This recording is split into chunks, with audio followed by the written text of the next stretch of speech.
Ghibah itu satu saat itu Rasul pernah duduk begini di depan para sahabat beliau.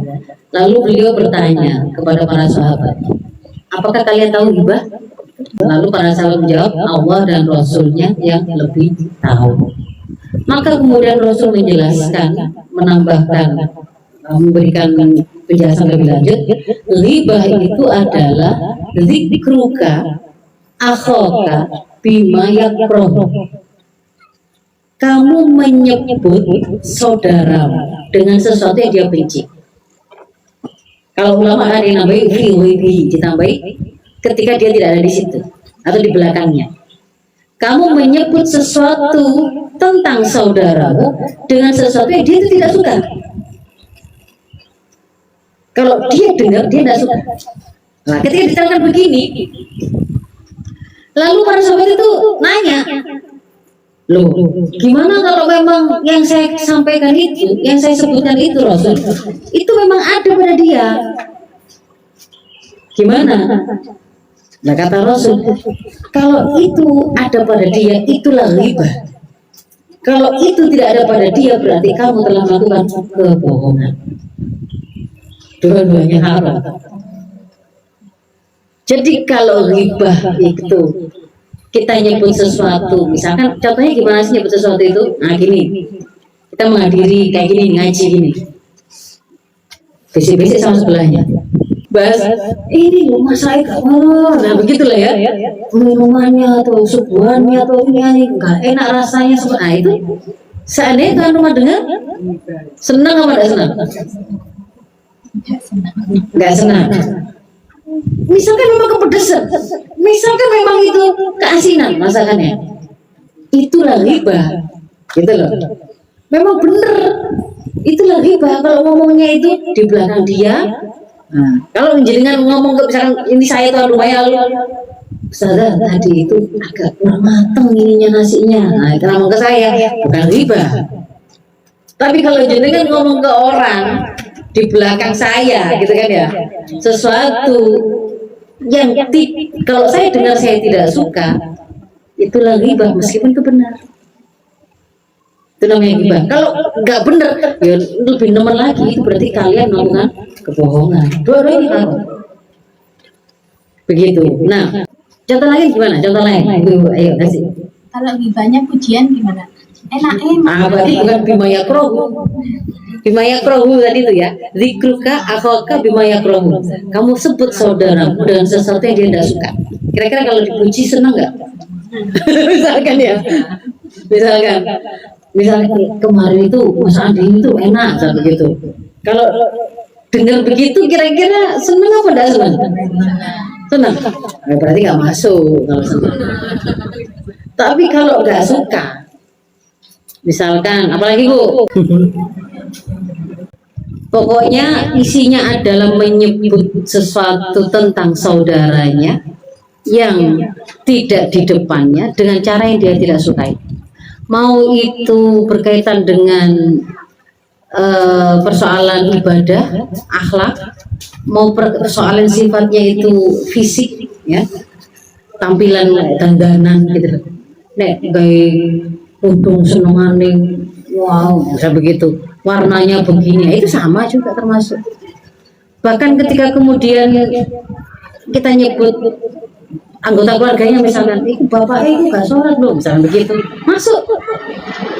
Anaknya itu kemarin itu ternyata sering pulang malam loh, atau apa, nah begitu dia termasuk. Artinya nggak harus berkaitan dengan dirinya langsung gitu ya. Kalau ngibahin anaknya, kita bicara sama suami tapi ngomongin anakku lo mau ini. Oh, anaknya sendiri ngobrol sama ayahnya tentang anakmu itu begini-begini dalam rangka untuk menyelesaikan persoalan. Nah itu nanti masuk dalam ghibahnya dibolehkan. Ya, itu bukan masuk menggibahin anaknya.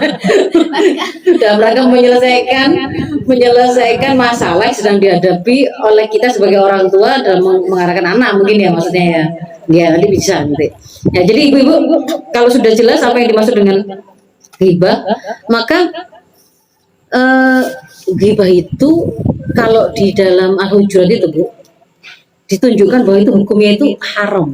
yang penggambaran haramnya itu tuh pakai perumpamaan sangat menjijikkan karena disamakan orang yang riba itu seperti makan bangkai saudaranya dan dia kayak menikmati. Jadi bayangkan supaya kita itu apa namanya, ketika mau mencegah diri kita itu jatuh dari riba itu, saat mau ngobrolin tentang keburukan orang itu supaya terrem, bayangkan penggambaran yang dipakai oleh Quran tadi itu kayak kalian tuh arisan gitu ya, yang dihidangkan itu adalah mayat saudaranya, lalu kita ada yang ambil hatinya, ada yang ambil ginjalnya, mentah-mentah gitu.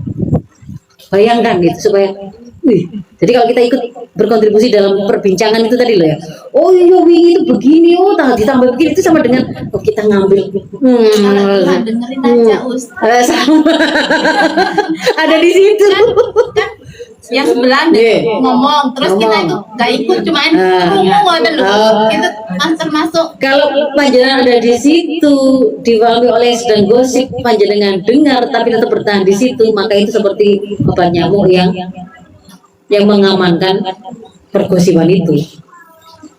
Obat nyamuk itu artinya gini loh, tambah kali ibaratnya orang digosip jika diganggu nyamuk malah ini obat nyamuk kan gitu kan ya. Artinya kalau kita itu ada di situ dipahami oleh orang yang gosip itu, kita itu paham, kita dengar, kita tetap ada di situ menikmati, tetap ikut mendengarkan, ikut menikmati perbincangan itu. Kalau diperintahkan oleh Islam itu, kalau mendengar perbincangan yang buruk seperti itu suruh meninggalkan. Itu yang paling lemah. Kalau yang nggak lemah, ganti topik, terus masuk menjurus ke ghibah. Nah itu, ingetin. Mengalihkan, tidak topik. Ya. Kalau ibu memang ibu niatan itu untuk menghentikan ghibah dan pindah perbincangan, ya terkategori sebagai kebaikan. Tapi bisa jadi dia nggak ngerti. Tapi terus sadar. Oh bisa saja, berarti kalau dia itu kalau dengan cara seperti itu tadi ternyata yang bersangkutan tadi itu sadar, bagus, berarti itu sudah menjadi sebuah peringatan dengan cara yang ibu ukur itu lebih halus tapi sudah mengerti. Tapi kalau mereka yang nggak ngerti gitu misalkan, sudah kita alihkan perbincangan itu ke arah bagus ya ininya ya, dekorasinya begini-begini, balik lagi ke situ loh, berarti belum sadar. Berarti harus dilakukan sesuatu yang lebih. Jadi itu riba itu haram, dan gambaran keharamannya itu diibaratkan oleh Quran itu seperti kita itu makan bangkai saudara kita sendiri. Maka itu merupakan sebuah korinah atau sebuah indikasi itu hukumnya haram. Itu memang haram, harus ditinggalkan. Haram itu artinya sudah nggak usah pakai babu-babu, tapi kalau haram ya sudah ditinggalkan. Itu namanya terikat pada syariat yang haram.